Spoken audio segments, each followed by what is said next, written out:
Days எல்லாருக்கும் வணக்கம். வீட்டுல இருக்க ரொம்ப போர் அடிக்குது, ஏதாச்சும் செஞ்சு சாப்பிடலாம். சாண்ட்விச் செய்யறதுக்காக நான் தேவையான திங்ஸ் எல்லாம் வாங்க வந்துட்டேன். வாங்க என் ஸ்டைல் சாண்ட்விச் எப்படி செய்யுதுன்னு பாக்கலாம். 2 வெங்காயம், 2 தக்காளி, அடி வாங்கின கொடமிளகா, பூண்டு எல்லாத்தையும் எடுத்து வச்சுக்கோங்க. எடுத்தது எல்லாத்தையும் ஸ்லைஸ் பண்ணியாச்சு. சாண்ட்விச்சுக்கு மயோனஸ் இல்லைன்னா எப்படியா, அதுக்காக 2 எக், கார்லிக், பெப்பர், ஆயில் ஊத்தி நல்லா கிரைண்ட் பண்ணி எடுத்துக்கோங்க. பின்னாடி எங்க அண்ணன் வந்து புடனே ஒரு தடுத்து எல்லோ எக்ல யூஸ் பண்ணக்கூடாது மயோனஸ்க்குன்னு சொல்லிட்டான்.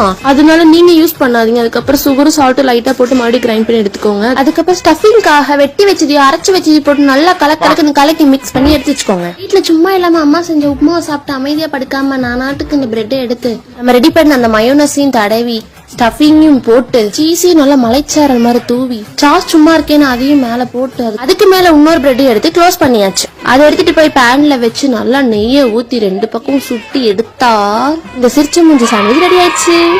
சொல்லக்கூடாதுங்க, இந்த சாண்ட்விச்சுக்கு நான் ஒரு அடிமை. நெக்ஸ்ட் வீடியோல மீட் பண்ற உங்க அனுப்புடன். பாய் பாய்.